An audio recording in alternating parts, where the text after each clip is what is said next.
ಇನ್ನೊಂದಷ್ಟು ಜನ ಇದಾರೆ ಇಂಡಸ್ಟ್ರಿ ಸ್ಟಾರ್ಟ್ ಮಾಡಕ್ಕಂತಾನೆ. ಹಿಂಗ್ ಆಪರ್ಚುನಿಟೀಸ್ ಕೊಡ್ತೀವಿ, ಹಿಂಗ್ ಕಮಿಟ್ಮೆಂಟ್ ಬರ್ತೀರಾ? ನಾನ್ ನೇರ ನೋಡಿ ನಾನ್ ನಿಮ್ ಮನೇಲಿ ಹೆಣ್ಮಕ್ಳಿಲ್ವಾ ಅಂತ ಹೇಳ್ಬಿಡ್ತೀನಿ, ಅವ್ರ ಬಾಯ್ ಮುಚ್ಕೊಂಡ್ಬಿಡ್ತಾರೆ. ಸೊ ಬೇರೆ ಹೆಣ್ಮಕ್ಳು ಪಾಪ ಈ ಎದ್ರುಕೊಂಡೆ ಇಂಡಸ್ಟ್ರಿಗೆ ಬರಲ್ಲ, ಸುಮ್ನೆ ಒಂದ್ 4 ದಿನ ಬಾಡಿಗೆ ತಂದ್ಬಿಡ್ತಾರೆ ಕ್ಯಾಮ್ರಾನ ಪಾಪ ಹುಡುಗಿನ್ ನಂಬ್ಸಕ್ಕೆ. ಸರ್ ನಂದು ಒಂದು ಡೈರೆಕ್ಟರ್ ಹತ್ರ ಕೇಳಿ ಸರ್, ರಿಷಾ ಹಿಂಗ ಯಾರೋ ಒಬ್ರು ನಿಮ್ನ ಇಲ್ಲ ನಾನ್ ನಿಮ್ಗೆ ಆಪರ್ಚುನಿಟಿ ಕೊಡ್ತೀನಿ, ನೀವು ನನ್ ಜೊತೆ ಹಂಗ್ ಮಾಡ್ಬೇಕಾಗತ್ತೆ, ಹಿಂಗ್ ಮಾಡ್ಬೇಕಾಗತ್ತೆ, ಊಟಕ್ ಬನ್ನಿ, ಡಿನ್ನರ್ ಬನ್ನಿ, ನೈಟ್ ಸ್ಟೇ ಆಗಿ ಇವೆಲ್ಲ ಬರುತ್ತೆ. ಮೇಡಮ್ ಸಿನಿಮಾ ರಂಗದಲ್ಲಿ ಯಾರು ನಿಮ್ ಬೆಸ್ಟ್ ಫ್ರೆಂಡ್? ಇಲ್ಲ ಸರ್, ಫ್ರೆಂಡ್ಸ್ ಮಾಡ್ಕೋಬೇಡಿ ಸಿನಿಮಾ ರಂಗದಲ್ಲಿ ಯಾರನ್ನು. ತುಂಬಾ ಹಾರ್ಡ್ ವರ್ಡ್ ಇದು. ಹುಡುಗರು ಓಕೆ ಸರ್, ಅಂದ್ರೆ ಸಪೋರ್ಟ್ ಮಾಡ್ಬಿಡ್ತಾರೆ. ಹುಡುಗಿರ್ ಬೇಡ, ಯಾಕಂದ್ರೆ ನನಗ್ ಸಿಗ್ತಾ ಇದೆ ನಿನಗ್ ಸಿಗ್ತಿಲ್ಲ, ಜಡೆ ಸೇರಲ್ಲ ಸರ್ ಯಾವತ್ತೂನು. ಅದೊಂದಿದೆ ಇದ್ದೇ ಇರುತ್ತೆ, ನನಗ್ ಅವ್ರಿಗೆ ಸಿಗ್ತಾ ಇದೆ ನನಗ್ ಸಿಗಲ್ಲ ಅಂತ. ಎಲ್ಲಾರು ಫ್ರೆಂಡ್ಸೇ ಬೇಡ. ಜಗಳಗಳಾಗತ್ತಾ? ಆ ಪ್ರೊಡ್ಯೂಸರ್ ನನ್ನ ಮಗ ನನಗೆ ಫೋನ್ ಮಾಡಲ್ಲ, ನನಗೆ ಮಾಡ್ತಾರೆ ಅಂತ ಆತರ ಎಲ್ಲ ನನ್ ಸರ್ ಇದುವರೆಗೂ ನೀವು ನಂಬಲ್ಲ, ನಾನು ಪ್ರೊಡ್ಯೂಸರ್ ಜೊತೆ ಮೀಟಿಂಗೇ ಕೂತ್ಕೊಳ್ಳಲ್ಲ, ಕೂತೇ ಇಲ್ಲ. ನಾನು ಹೇಳ್ತೀನಿ ಸರ್, ಪ್ರೊಡ್ಯೂಸರ್ ಸರ್ ಏನಾದ್ರು ಫೋನ್ ಮಾಡಿದ್ರೆ ಪ್ರೊಡ್ಯೂಸರ್ ಸರ್ ಬರ್ತಾರೆ. ಏನಕ್ಕೆ ಬರ್ತಾರಂತೆ ಪ್ರೊಡ್ಯೂಸರ್ ಸರ್? ನಾನು ಡೈರೆಕ್ಟರ್ ಸರ್ ಜೊತೆ ಮೀಟಿಂಗ್ ಕೂರಿಸಿ, ಸಿನಿಮಾ ಕೊಡೋದು ಅವ್ರ ಅನ್ನ ಕೊಡ್ಬೋದು, ನನ್ಗೆ ತಂದೆ ಪಾತ್ರದಲ್ಲಿ ಡೈರೆಕ್ಟರ್ ತಾನೇ ಹೇಳೋದು, ನಾನು ಕಾಣಿಸ್ತೀನ ಚೆನ್ನಾಗಿ. ಬಟ್ ಎಷ್ಟು ಜನಕ್ಕೆ ಧೈರ್ಯ ಇದೆ ರಿಷಾ ಅವರೇ? ತುಂಬಾ ಕಡಿಮೆ. ಯಾಕಂದ್ರೆ ಇವಾಗ ನಾನೇನೋ ಮಾತಾಡ್ಬಿಡೋದನ್ನ ಜನ ಹೆಂಗಾದ್ರೂ ತೋರಿಸ್ಬೋದು, ಹೆಂಗಾದ್ರೂ ತಗೊಬೋದು, ಅದನ್ನ ಹೆಂಗಾದ್ರೂ ಅವರು ಫ್ರೆಂಡು ಆಗ್ಬೋದು, ಪಾಸಿಟಿವ್ ಆಗು ತಗೊಂಡ್ಬೋದು. ಸೊ ತುಂಬಾ ಕಡಿಮೆ ಹೆದರ್ಕೊಂತಾರೆ. ಈಗ ನೀವು ಇಷ್ಟು ನೇರವಾದಿ ಆಗಿರೋದ್ರಿಂದ ಎಲ್ಲೋ ಒಂದು ಕಡೆ ಈ ಹುಡುಗಿಗೆ ಸ್ವಲ್ಪ ಅಹಂಕಾರ ಇದೆ, ಇವ್ರು ಹೆಂಗಾನ ಮಾಡಿ ನಾನು ಕಂಟ್ರೋಲ್ ಮಾಡಬೇಕು, ಆ ಕಂಟ್ರೋಲ್ ಹೆಂಗಾರ ಮಾಡಿ ಮಾಡೋಣ ಅನ್ನೋಂತಹ ಪ್ರಯತ್ನ ಮಾಡಲ್ವಾ? ಯಾರು ಮಾಡಿಲ್ಲ ಸರ್, ಹಿಂಗೆಲ್ಲ ಯಾರು ಮಾಡಿಲ್ಲ, ಇದುವರೆಗೂ ಮಾಡಿಲ್ಲ. ಮಾಡಕ್ ಮೇ ಬಿ ನಾನು ಬಿಡೋದು ಇಲ್ಲ, ಕಂಟ್ರೋಲ್. ಬಟ್ ಒಂದು ನನಗೆ ಹೇಳಿ, ಎಂಟರ್ ಇಂಡಸ್ಟ್ರಿಯಲ್ಲಿ ಯಾವುದೇ ಒಬ್ಬ ಮನುಷ್ಯ ಯಾವುದೋ ಒಂದು ವಿಚಾರಕ್ಕೆ ತಗ್ಗಿ ಬಗ್ಗಿ ನಡೀತಾನೆ, ಹೌದಾ? ಇಲ್ಲ, ನಾನೇ ನಡೀತೀನಿ ಕಲಾವಿದೆಯಾಗಿ. ಬರೀ ನಾನು ಹೇಳ್ತೀನಿ ನಿಜ, ನೀವು ಹೇಳೋದು ನನ್ನ ಪಾಸಿಟಿವ್ ಆಗಿ ನನ್ನ ಮಾಡಿದ್ರೆ ಐ ಕ್ಯಾನ್ ಗೆಟ್ ಕಂಟ್ರೋಲ್ಡ್ ಅಂತನಾ? It's not controlled. ನನಗೆ ಗೊತ್ತಿದೆ ನನ್ನ ಲಿಮಿಟ್ಸ್. ಈಗ ಒಂದು ವ್ಯಕ್ತಿಗೆ ಎಷ್ಟು ಬೆಲೆ ಕೊಡ್ಬೇಕು ನಾನು ಕೊಡ್ತೀನಿ, ಆ ವ್ಯಕ್ತಿಯಿಂದ ನಂಗೆ ಎಷ್ಟು ಬೆಲೆ ಸಿಗ್ತಾ ಇದೆ ನಾನು ಅಷ್ಟು ದಯವಿಟ್ಟು ಖಂಡಿತವಾಗ್ಲೂ ಕೊಡ್ತೀನಿ. ಒಂದು ವ್ಯಕ್ತಿಯಿಂದ ನನಗೆ ಬೆಲೆ ಸಿಗ್ತಾ ಇದೆ ಅಂದ್ರೆ ಅವ್ರು ಯಾವ ಪೊಸಿಷನ್ ಅಲ್ಲಿ ಇದ್ರು ನಾನು ತಲೆ ಕೆಡ್ಸ್ಕೊಳ್ಳಲ್ಲ, ನಾನು ಕೊಡೋದು ಇಲ್ಲ. ನನಗ್ ರೆಸ್ಪೆಕ್ಟ್ ಸಿಕ್ಕಿದ್ರೆ ನಾನು ರೆಸ್ಪೆಕ್ಟ್ ಕೊಡ್ತೀನಿ.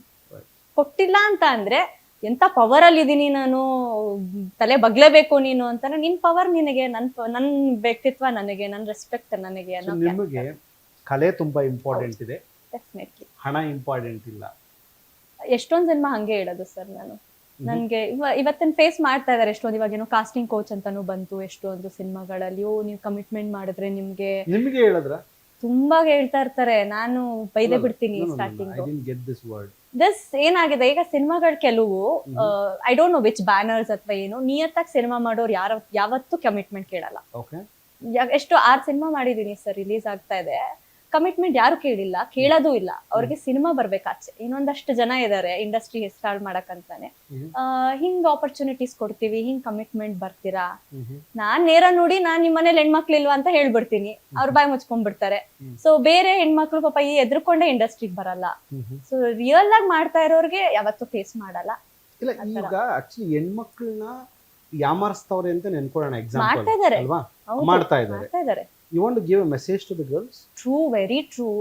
ನಾನು ನಿಜವಾಗ್ಲೂ ಖಂಡಿತವಾಗ್ಲೂ ಕೊಡ್ತೀನಿ. ಯಾಕಂದ್ರೆ ನನಗೆ ಆಸೆ ಇರೋದೇನಂದ್ರೆ ಯಾವತ್ತಾರು ಒಂದು ದೊಡ್ಡ ಮಟ್ಟಿಗೆ, ಅಂದ್ರೆ ನಾಳೆ ಬಾಲಿವುಡ್ ಇನ್ನೂ ಎಲ್ಲೋ ಒಂದು ಆಪರ್ಚುನಿಟಿ ಸಿಕ್ಕಿದಾಗ, ಕನ್ನಡದಲ್ಲಿ ದೊಡ್ಡ ಹೀರೋಯಿನ್ ಆದಾಗ ನಾನು ಹೆಮ್ಮೆಯಿಂದ ಹೇಳ್ತೀನಿ, ಮೊದಲನೇ ಸಿನಿಮಾ ನಾನು ಎಷ್ಟು ಕ್ಲೀನ್ ಆಗಿ ಮಾಡೋದ್ನೋ ಇಲ್ಲಿವರೆಗೂ ನಾನು ಅಷ್ಟೇ ಕ್ಲೀನ್. ಯಾವುದೇ ಕಮಿಟ್ಮೆಂಟ್ ಆಗ್ಲಿ, ಯಾವುದೇ ಕೆಟ್ಟ ಕೈಗಳಲ್ಲಿ ನಾನು ಸಿಗಾಕೊಂಡಿಲ್ಲ. ಒಳ್ಳೆ ರೀತಿಲಿ ನಿಜವಾಗ್ಲೂ ಇಂಡಸ್ಟ್ರಿ ಕೈ ಹಿಡಿಯುತ್ತೆ. ಬಟ್ ಯಾರೋ ಒಬ್ರು ನಿಮ್ನ ಇಲ್ಲ ನಾನು ನಿಮ್ಗೆ ಆಪರ್ಚುನಿಟಿ ಕೊಡ್ತೀನಿ, ನೀವು ನನ್ನ ಜೊತೆ ಹಂಗ್ ಮಾಡ್ಬೇಕಾಗತ್ತೆ, ಹಿಂಗ್ ಮಾಡ್ಬೇಕಾಗತ್ತೆ, ಊಟಕ್ಕೆ ಬನ್ನಿ, ಡಿನ್ನರ್ಗೆ ಬನ್ನಿ, ನೈಟ್ ಸ್ಟೇ ಆಗಿ ಇವೆಲ್ಲ ಬರುತ್ತೆ. ಯಾಮಾರ್ಬೇಡಿ ದಯವಿಟ್ಟು. ಆತವ್ರವ್ರು ಯಾರು ಸಿನಿಮಾನೂ ಮಾಡಲ್ಲ, ಅವ್ರಿಗೆ ಯಾವ್ದು ಸಿನಿಮಾ ಮಾಡೋ ಆಸೆನೂ ಇರಲ್ಲ. ಒಂದೊಳ್ಳೆ ಡೈರೆಕ್ಟರ್ ಆದವರು, ಒಂದೊಳ್ಳೆ ಪ್ರೊಡ್ಯೂಸರ್ ಆದವರು, ಬಮ್ಮ ನೀನ್ ಆಡಿಷನ್ಗೆ ಅಂತ ಕರೀತಾರೆ, ನಿಮ್ಗೆ ಲುಕ್ ಟೆಸ್ಟ್ ಮಾಡ್ತಾರೆ. ಓಕೆ ಆದ್ರೆ ಖಂಡಿತವಾಗ್ಲೂ ಶೂಟಿಂಗ್ ಕರೀತಾರೆ. ಸೊ ಬ್ಯಾಕ್ ಗ್ರೌಂಡ್ ಚೆಕ್ ಮಾಡ್ಕೊಳ್ಳಿ ಬಿಫೋರ್ ಯಾರೇ ಪರ್ಸನ್ ನ ಮೀಟ್ ಮಾಡಕ್ಕಿಂತ ಮುಂಚೆ. ಮೂವಿ ಮಾಡಿದ್ರು ರಿಲೀಸು ಆಗಲ್ಲ. ಅದು ಒಂದ್ ನಡೀತಾ ಇದೆ ಸರ್. ಸುಮ್ನೆ ಒಂದ್ 4 ದಿನ ಬಾಡಿಗೆ ತಂದ್ಬಿಡ್ತಾರೆ ಕ್ಯಾಮ್ರಾನ ಪಾಪ ಹುಡುಗಿನ ನಂಬ್ಸಕ್ಕೆ. ಈಗ ಮೊನ್ನೆ ಹಂಗೆ ಆಯ್ತಲ್ಲ ಸರ್, ಆ ಮೋನಾಲಿಸಾ ಅನ್ನೋ ಹುಡುಗಿಗೆ ಪಾಪ ಎಲ್ಲಿಂದ ಹುಡುಗಿನ ಹೀರೋಯಿನ್ ಕರ್ಕೊಬಂದ್ ಏನೇನೋ ಆಗೋಯ್ತಾ ಹುಡುಗಿದು. ಮದ್ವೆ ಮಾಡ್ಕೊಂಡ್ರಲ್ವಾ, ಅದೇನೋ ಎಸ್ಕೇಪ್ ಆಗ್ಬಿಟ್ಟಿದಾರಂತೆ ಪಾಪ ಹುಡುಗಿ. ಪಾಪ ಜೀವನ ಮಾಡ್ತಾರ ಹುಡುಗಿನ, ಗ್ಲಾಮ್ ಗೊತ್ತಿಲ್ಲ, ಇಂಡಸ್ಟ್ರಿ ಗೊತ್ತಿಲ್ಲ, ಅದೇ ಮಾಡದ್ ನಮ್ ಜನ. ಅದರಲ್ಲಿ ಒಂದು ಪ್ರಾಬ್ಲಮ್ ಇದೆ ರಿಷಾ ಅವರೇ. ಮನುಷ್ಯನಿಗೆ ಸಕ್ಸಸ್ ಅನ್ನ ಒಟ್ಟಿಗೆ ಕೊಟ್ರೆ ತಡ್ಕೊಳಕ್ಕಾಗಲ್ಲ. ಖಂಡಿತ ಈಗ ಎಕ್ಸಾಂಪಲ್ ನಿಮ್ಗೆ ನಾನೇ 100 ಕೋಟಿ ಕೊಟ್ರೆ ನಾನೇ ಹೇಳ್ತೀನಿ, ಇದು ನೀವ್ ಹೇಳಿದ 100% ನಿಜ. ಮೇ ಬಿ ಬಿಗ್ ಬಾಸ್ ಅಲ್ಲಿ ನನಗೆ ಎಕ್ಸ್ಟ್ರೀಮ್ ಸಕ್ಸಸ್ ಸಿಕ್ಬಿಟ್ಟಿದ್ರೆ, ನಂಗೆ ಸಿಗ್ಲಿಲ್ಲ ಬಿಗ್ ಬಾಸ್ ಅಲ್ಲಿ ಸಕ್ಸಸ್, ನಾನು ಹೇಳ್ತೀನಿ ಓಕೆ ನಂಗೆ ಎಕ್ಸ್ಟ್ರೀಮ್ ಸಕ್ಸಸ್ ಬೇರೆಯವ್ರಿಗೆ ಸಿಗ್ದಷ್ಟು ನನಗೆ ಸಿಕ್ಬಿಟ್ಟಿದ್ರೆ ಹೆಡ್ ವೇಟ್ ಜಾಸ್ತಿ ಆಗ್ಬಿಡ್ತಾ ಇತ್ತು ನನಗೆ ಆನೆಸ್ಟ್ಲಿ. ಹೆಡ್ ನನ್ಗಿದೆ, ನನಗದೊಂಚೂರು ಇದೆ, ಇಂಟರ್ವ್ಯೂ ಮಾಡಿದ್ದೀನಿ, ಸುಮಾರು ಇಂಟರ್ವ್ಯೂಗಳು ಮಾಡಿದ್ದೀನಿ. ಸೊ ನನ್ಗದಿದೆ. ಬಟ್ ನಾನ್ ತಲೆ ಬಾಗದ ಅದೇ ಸರ್, ನಂದು ಒಂದು ಡೈರೆಕ್ಟರ್ ಹತ್ರ ಕೇಳಿ ಸರ್, ರಿಷಾ ಹಿಂಗ ಸೆಟ್ಟಲ್ಲಿ ನಾನು ಇಲ್ಲ ಸರ್, ಸೆಟ್ಟಲ್ಲಿ ನಾನು ಎಷ್ಟು ಡೌನ್ ಟು ಅರ್ತ್ ಇರ್ಬೇಕು, ಯಾಕಂದ್ರೆ ಕ್ಯಾಮ್ರಾಗೆ ಕಲೆಗೆ ಯಾವತ್ತೂ ನಾವು ಎಜುಕೇಶನ್ಗೆ ನಾವು ಮಾಡೋ ಕೆಲ್ಸಕ್ಕೆ ಯಾವತ್ತೂ ದುರಂಕಾರ ತೋರ್ಸೋರು ಯಾರು ಉದ್ಧಾರ ಆಗಿಲ್ಲ ನನಗ್ ಗೊತ್ತಿರಂಗೆ. ಇರ್ಲಿ ದುರಂಕಾರ ಇರ್ಬೇಕು, ಅಹಂಕಾರ ಏನೋ ಒಂದ್ ಮನುಷ್ಯನ್ಗೆ ಸೆಲ್ಫ್ ಈಗೋ ಇರ್ಬೇಕು, ಅತಿಯಾದ್ ಇರ್ಬಾರ್ದು, ಅದಿದೆ ನನ್ನಲ್ಲಿ. ಅದು ಸಕ್ಸಸ್ ಸಿಕ್ಬಿಡಿದ್ರೆ ಮೇ ಬಿ ನಾನು ಇಂಡಸ್ಟ್ರಿ ಸಾಕಪ್ಪ ಒಂದು ಮ್ಯಾನಿಫೆಸ್ಟೇಷನ್ ಮಾಡ್ಕೊಂಡಿದೆ ಸರ್. ನಾನು ತುಂಬಾ ಮ್ಯಾನಿಫೆಸ್ಟೇಷನ್ ನಂಬ್ತೀನಿ, ಇಲ್ಲಿವರೆಗೂ ಬರಕ್ಕೂ manifestation.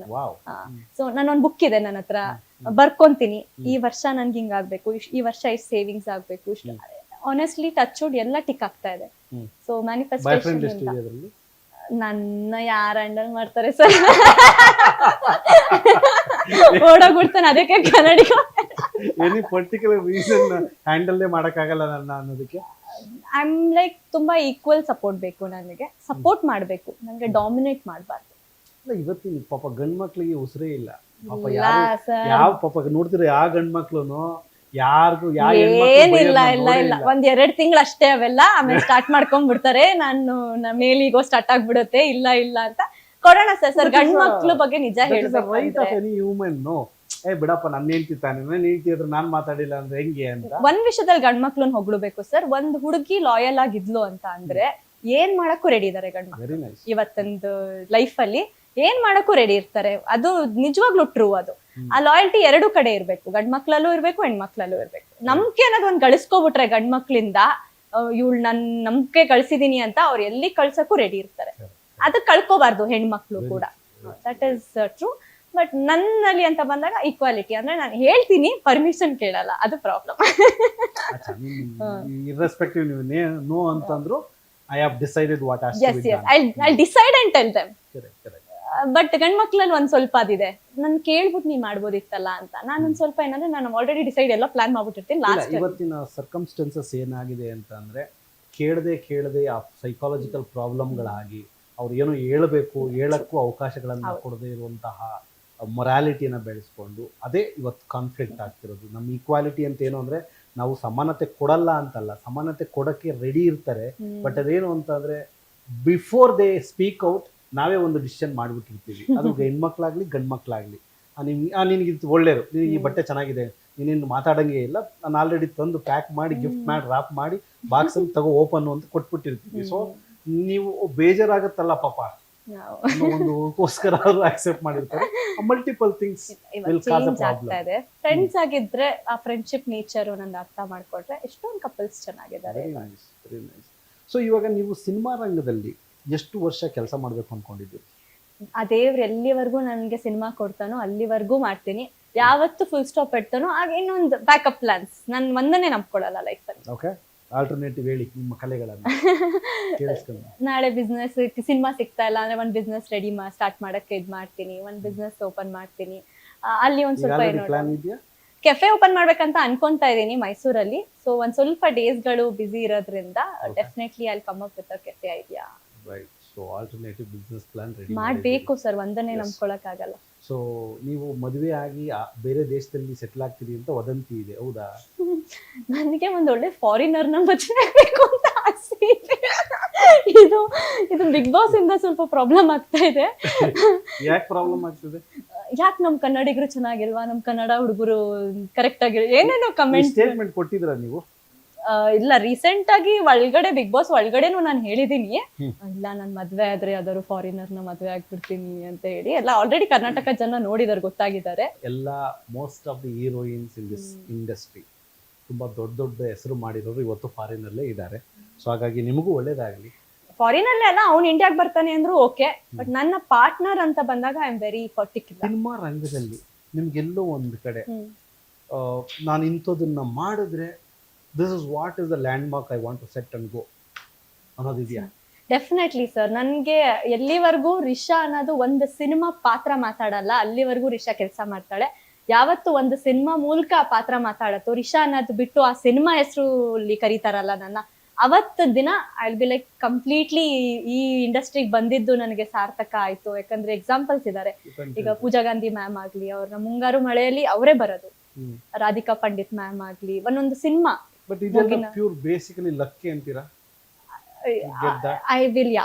I believe in that. So ನನಗೆ ಲಕ್ಕೆ ಇಲ್ಲಿವರೆಗೂ ಕರ್ಕೊಂಡ್ ಬಂದಿದೆ ನನ್ನ ಜೀವನದಲ್ಲಿ. So okay, finally manifestation has to work ಅಂತ ಅಂದ್ರೆ ಜನಗಳಿಗೆ ಈಗ ವೃಷಾ ಗೌಡರ್ ಮಾತ್ರ ವರ್ಕ್ ಆಗ್ತಾ ಇದೆ, Risha is successful because of few effort, ಆಯ್ತಾ? ಬಟ್ ನೋಡೋರಿಗೆ ಏನದು ಮ್ಯಾನಿಫೆಸ್ಟೇಷನ್, ಇದರಿಂದ ನಿಜವಾಗ್ಲೂ ಹೆಲ್ಪ್ ಆಯ್ತಾ? ಡೆಫಿನೆಟ್ಲಿ ಆಗತ್ತೆ. You should be connected to universe.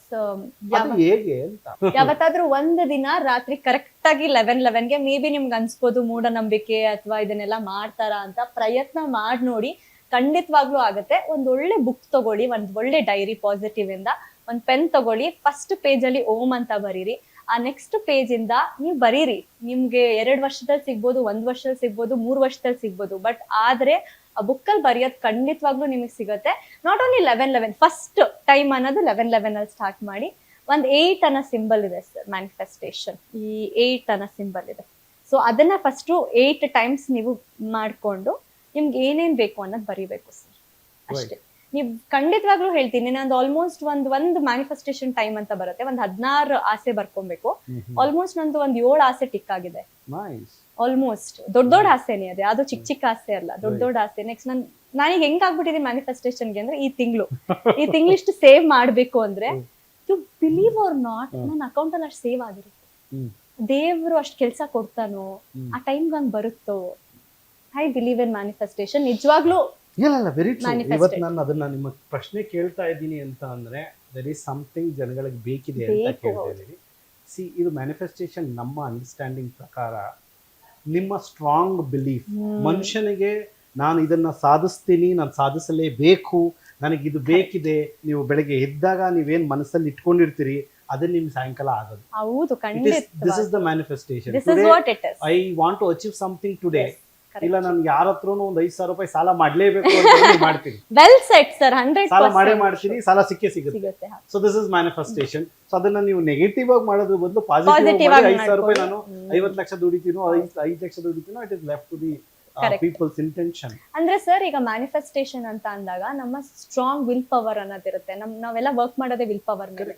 ನಾವ್ ಮ್ಯಾನಿಫೆಸ್ಟ್ ಅಂತ ಅಂದಾಗ ವಿಲ್ ಪವರ್ ಅಲ್ಲಿ ವಾಟ್ ಯು ಡೈಲಿ ಥಿಂಕ್. ಇವಾಗ ನನ್ ಕಾರ್ದು ಒಂದ್ ಸೂಪರ್ ಕಾರು ಅಥವಾ ಮನೆ ಕಟ್ಟಿಸ್ಬೇಕ, 28 ವರ್ಷದ ಹುಡುಗಿ ನಾನು ಹೆಂಗ್ ಮನೆ ಕಟ್ತೀನಪ್ಪ ಅನ್ನೋ ಥಿಂಕ್ ಮಾಡ್ತಾ ಇರೋದ್ ಬದಲು ಮನೆ ಫೋಟೋ ಹಾಕೊಂಡಾಗ ನನ್ಗೆ ಆಸೆ ಸ್ಟಾರ್ಟ್ ಆಗುತ್ತೆ.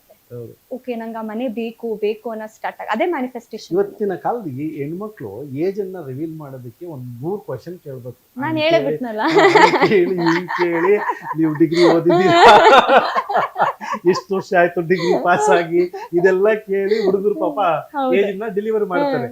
ನೀವ್ ಹೆಂಗ್ ಅಷ್ಟು ಇನ್ಸ್ಟೆಂಟ್ ಆಗಿ ಹೇಳಿದ್ರಿ? Age is just age is just a number. ನಂಗೆ ಮೊನ್ನೆ ಯಾರೋ ಪಾಪ ಹೇಳಿದ್ರು ಇಂಟರ್ವ್ಯೂ ಮಾಡ್ಬೇಕಾದ್ರೆ, ಪಾಪ ನಮ್ ಕಂಟೆಸ್ಟೆಂಟ್ ಜಾನ್ವಿ ಅವ್ರ ಬಗ್ಗೆನೆ 39 ವರ್ಷ ಆಗೋಗಿದೆ ಅವ್ರಿಗೆ, ಆದ್ರೂ ಗ್ಲಾಮರ್ ಆಗಿ ಹೀರೋಯಿನ್ ಆಗಿದ್. ನಾನಂದೆ ಹೆಂಗ್ ಮೇಂಟೈನ್ ಮಾಡಿದಾರೆ 30 ವರ್ಷದಲ್ಲಿ? ಅದನ್ನ ನೋಡ್ತಾ ಇಲ್ಲ ಯಾರುವೆ. ಅವ್ರ ಫಿಟ್ನೆಸ್ ಮೇಂಟೈನ್ ಮಾಡಿದಾರೆ ಎಲ್ಲ. 39 ಅಂದ್ರೆ ಏಜ್ ಬಾರ, ದಯವಿಟ್ಟು ಹಂಗ ಅನ್ಬೇಡಿ. ಯಾಕೆ ಇವಾಗ ಮಲೈಕಾ ಮ್ಯಾಮ್ ನ ಎಕ್ಸಾಂಪಲ್ ತಗೊಂಡ್ರೆ, I am a very big fan of her ಅಪ್ಪ. Seriously 52 years she looks. ನಾವೇ ಬಂದ್ರೆ anybody can be a fan of 20 years ನಮ್ಗೆ ಇನ್ಸೆಕ್ಯೂರ್ ಫೀಲ್ ಆಗುತ್ತೆ. Oh my god, she is so cute ಅಂತ. Like no, it's more than a body. It's more than a body. It's about the health. It's about the glowing skin, what you get, what you eat, what you think. ಈಗ ನಾನೇ 2 ವರ್ಷ ಈಗ big boss ಇಂದ ಕಂಡಿಡಿತಾ ಇಲ್ಲ sir ನನ್ನ. ಎಷ್ಟೊಂದ್ ಜನ ಕಂಡಿಡಿತಾ ಇಲ್ಲ. ನೀವೇನಾ ರಿಷಾ ಅಂತ ಮೊನ್ನೆ ಯಾವ್ದೋ ಒಂದ್ ಆಡ್ ಶೂಟ್ ಮಾಡ್ತಾ ಇದೀನಿ, ಫೋನ್ ಅಲ್ಲಿ ಹಿಡ್ಕೊಂಡ್ಬಿಟ್ಟಿದ್ದಾರೆ, ಹತ್ರ ತಂದ್ಬಿಟ್ರು ನನ್ನ ಹತ್ರ. ನೀವೇನಾಯ್ತು ಅಂತ. ಯಾಕಂದ್ರೆ ಮೂವಿಗೋಸ್ಕರ ನನ್ನ ಡೆಡಿಕೇಶನ್ ಆಗ್ಲಿ 6 kgs ರೆಡ್ಯೂಸ್ ಆಗ್ಬಿಟ್ಟಿದ್ದೀನಿ. ಸೊ ಫಿಟ್ನೆಸ್ ಕಡೆ ಆಗ್ತಾ ಇದೆ. ಯಾಕೆ ಹೆಣ್ಮಕ್ಳು ಏಜ್ ನ ರಿವೀಲ್ ಮಾಡೋದಕ್ಕೆ ಕಷ್ಟಪಡೋದು? ದಟ್ ಈಸ್ ವಾಟ್ ಇವಾಗ ಅಂದ್ರಲ್ಲ, ಏಜ್ ಆಗ್ತಾ ಇದೆ ಅಂದಷ್ಟು ಆಪರ್ಚುನಿಟಿ ಕಮ್ಮಿ ಆಗ್ತಾ ಇದೆ, ಮದ್ವೆ ಆಗ್ತಿದಂಗೆ ಆಪರ್ಚುನಿಟಿ ಕಡಿಮೆ ಆಗತ್ತೆ. ಇದೆಲ್ಲ ಮೈಂಡ್ ಸೆಟ್. ನಿಮಗೆ ಟ್ಯಾಲೆಂಟ್ ಇತ್ತು, ನೀವು ಮೇಂಟೈನ್ ಮಾಡಿ. 40 ವರ್ಷ ಆದ್ರೂ ಮೇಂಟೈನ್ ಮಾಡಿ. ಹೇಳಿ ನಾನು ಹಿಂಗಿದ್ದೀನಿ ಒಂದ್ 20 ವರ್ಷ ಹುಡುಗಿ ಕಾಂಪಿಟೇಷನ್ ಕೊಡಿ 40 ವರ್ಷ ಆದ್ರೂನು ಯಾಕೆ ಹಾಕೊಳ್ಳಲ್ಲ ನಿಮ್ನ ಅಲ್ವಾ? ಈ ಸೆಲೆಬ್ರಿಟಿ ಅನ್ನೋ ಫೀಲ್ ನಿಮಗೆ ಬಂದಿದ್ಯಾ? ಡೆಫಿನೆಟ್ಲಿ ಬಂದಿಲ್ಲ ಸೆಲೆಬ್ರಿಟಿ ಅನ್ನೋ, ಬರೋದು ಇಲ್ಲ ಫ್ಯೂಚರ್ ಅಲ್ಲಿ. Okay. ಅದೊಂದು ತಗೊಂಡ್ಬಿಟ್ರೆ ನೀವು ಸೆಲೆಬ್ರಿಟಿ ಅಂತಂದ್ರೆ ಈಗ ದೊಡ್ಡ ಮಟ್ಟದ ನಟಿ ಆದಾಗ ಪಾನಿಪುರಿ ತಿಂತೀರಾ ರೋಡಲ್ಲಿ? ತಿನ್ನೋಣ, ತಿನ್ಬೇಕು ಅನ್ಸಿದ್ರೆ ಹಂಗೆ ಸರ್, ಬೇಕೇ ಬೇಕು ಅಂದ್ರೆ ಹೋಗಿ ತಿನ್ನೋಣ. ಬಟ್ ಎಲ್ಲ ಒಂದ್ ಕಡೆ ಪ್ರೈವಸಿ ತೊಂದರೆ ಆಗುತ್ತೆ ಅನ್ಸಲ್ಲ? ಆಗತ್ತೆ, ಖಂಡಿತವಾಗ್ಲೂ ಆಗೇ ಆಗತ್ತೆ. ನನ್ ವಿಷಯದಲ್ಲಿ ಮೇ ಬಿ ಅದೇ ಕಂಡಿಡಿಯಕ್ಕೆ ಒಂಚೂರು ಒದ್ದಾಡ್ತಾರೆ ಆನ್ ಸ್ಕ್ರೀನ್ ಆಫ್ ಸ್ಕ್ರೀನ್ ಅಂತ. ಮೇಕಪ್? No not makeup. ಒಂದ್ ಕೆಲವ್ರಿಗೆ ಇರುತ್ತೆ. ಈಗ ರೀಸೆಂಟ್ಲಿ ಶಿ ಹ್ಯಾವ್ ಒಂದ್ ಬಾಲಿವುಡ್ ಆಕ್ಟ್ರೆಸ್ ಶೇರ್ ಮಾಡ್ಕೊಂಡಿದ್ದಾರೆ. She'll freely walk around because on screen she is different, off screen she is different ಅಂತ ಹೇಳಿ ಶಿಲ್ ವಾಕ್ ಅರೌಂಡ್ ಆರಾಮ್ಸೆ ಅಂತ ಹೇಳಿ ಸೀತಾರಾಮ್ ಮೂವಿಲ್ ಮಾಡಿದ್ರಲ್ಲ ಹೀರೋಯಿನ್ ಅವ್ರು ಹೇಳ್ಕೊಂಡಿದ್ದು. ಸೊ ಅದು ಇಲ್ಲ ಅಂದ್ರೂ ಕಂಡು ಹಿಡಿತಾರೆ, ಬರ್ತಾರೆ. ಬಟ್ ಸರ್ ನಮ್ಗೆ ಅದೇ ಅಲ್ವಾ ಸರ್, 4 ಜನ ಕಂಡು ಹಿಡಿತಾ ಇದ್ರೆ ನಾವಿನ್ನೂ ಉಸಿರಾಡ್ತಾ ಇದೀವಿ ಇಂಡಸ್ಟ್ರಿಲಿ ಅಂತ ಖುಷಿ. ಈಗ ನೀವು ನಾಟಕ ರಂಗದಲ್ಲಿ ಇದ್ದಿಂದ ಈ ಸಂಗೀತವನ್ನ ಪ್ರಾಕ್ಟೀಸ್ ಮಾಡೋದೇನ ಮಾಡಿದ್ರ? ಇಲ್ಲ ಸರ್, ಅದು ಸಿಗ್ಲೇ ಇಲ್ಲ. ಸ್ಟಾರ್ಟಿಂಗ್ ಹೋದೆ, ಡೈಲಾಗ್ ಡೆಲಿವರಿಗೆ ಒಂದು ಧ್ವನಿ ಬೇಕು, ಇದಂತದೆಲ್ಲ ನಿಮ್ಗೆ ಅನ್ಸಿದ್ಯಾ? Do I lack of it ಅಂತ? ನೋ, ಬಟ್ ಏನೋ ನಂದು ಎಲ್ಲ ಡಬ್ಬಿಂಗ್ ಮಾಡಿಸ್ಬಿಡ್ತಾರೆ ಸರ್. ಒಂದ್ ಸಿನಿಮಾನು ನಾನು ವಾಯ್ಸ್ ಕೊಟ್ಟಿಲ್ಲ. ಪ್ರಾಮಿಸ್, ಒಂದು ಅಷ್ಟು ಸಿನಿಮಾ ಮಾಡಿದೀನಿ. ಇವನ್ ತೆಲುಗು ತಮಿಳ್ ಬಿಡಿ ಪಾಪ. ನೆಗೆಟಿವ್ ಅಂತಿದ್ದೀರಾ, ಪಾಸಿಟಿವ್ ಅಂತಿದ್ದೀರಾ? ಒಂದ್ ಕಡೆ ಖುಷಿ, ಯಾಕಂದ್ರೆ ಡಬ್ಬಿಂಗ್ ಮಾಡೋದು ತುಂಬಾ ಕಷ್ಟ ಸರ್. ಆಕ್ಟಿಂಗ್ ಮಾಡ್ಬಿಡ್ಬೋದು, ಡಬ್ಬಿಂಗ್ ಮಾಡೋದ್ ಕಷ್ಟ. ಡಬಲ್ ಪೇಮೆಂಟ್ ಅಂತೂ ಕೊಡಲ್ಲ ಅವರು. ಅದಕ್ಕೆ ಯಾರ ಕೈಲಾದ್ರೂ ಮಾಡಿಸ್ಕೊಳ್ಳಿ. ಬ್ಯಾಂಗ್ಳೂರಿನೂ ಯಾರೋ ವಾಯ್ಸ್ ಕೊಟ್ಟಿದ್ದಾರೆ. ನಾನು ನಾಳೆ ಕುತ್ಕೊಂಡು ನಾನು ಸಿನಿಮಾ ನೋಡ್ಬೇಕಾದ್ರೆ ಅಯ್ಯೋ ಎಷ್ಟು ಚೆನ್ನಾಗಿ ನಾನು ರೀಸೆಂಟ್ ಆಗಿ ಒಂದು ಹುಡುಗನ ಮೀಟ್ ಮಾಡಿದೆ, ಒಂದು ದೊಡ್ಡ ಹೀರೋಯಿನ್ಗೆ ವಾಯ್ಸ್ ವಾಯ್ಸ್ ಕೊಟ್ಟಿದ್ದಾನೆ. ನಾನು ಶಾಕ್ ಆಗ್ಬಿಟ್ಟೆ. ಈಗ ಏನಪ್ಪ ನೀನು ಸಮಂತಾಗೆಲ್ಲ ವಾಯ್ಸ್ ಕೊಟ್ಟಿರೋ ವಾಯ್ಸ್ ಒಂದು, ಅದು ಎಲ್ಲಿ ನಮ್ಮ ಬೆಂಗಳೂರು ಹುಡುಗ. ಸೀರಿಯಸ್ಲಿ ಅಂದ್ರೆ ಹೆಣ್ಮಕ್ಳಿಗೆ ವಾಯ್ಸ್ ಕೊಡೋದೇ ಕಷ್ಟ. ಹೆಣ್ಮಕ್ಳಿಗೆ ವಾಯ್ಸ್ ಕೊಟ್ಟಿದ್ಯಾ? ಆಮೇಲೆ ಯಾರು ಕಾಂತಾರದಲ್ಲಿರೋ ಹೀರೋಯಿನ್ಗೂ ಅವನೇ ಕೊಟ್ಟಿದ್ದಾನೆ. ಹಂಗೆ ಸರ್, ಒಂದ್ ಮಟ್ಟಕ್ಕೆ ಬಂದಾಗ ಒಬ್ರನ್ನ ಇದ್ ಮಾಡ್ಬಿಡ್ತಾರೆ, ಹೈರ್ ಮಾಡ್ಬಿಡ್ತಾರೆ ಡಬ್ಬಿಂಗ್ಗೆ ಅಂತ. ಸೊ ಅವರೇ ಕೊಟ್ಕೊಂಡು ಹೋಗ್ತಾರೆ forever. So you are set and ready forever. ನಾನು ಕೊಡ್ತೀನಿ ಅಂದ್ರೆ ನಮ್ ಡೈರೆಕ್ಟರ್ಸ್ ಇಂಟ್ರೆಸ್ಟ್ ಬೇಡ ಮ್ಯಾಮ್ ನಮ್ಗೆ ಈ ವಾಯ್ಸ್ ಬೇಕು, ನಾನು ಆಕ್ಟಿಂಗ್ ಮ್ಯಾಚ್ ಮಾಡಿಸ್ಕೊಳ್ಳಿ ಅಂತ. Very nice.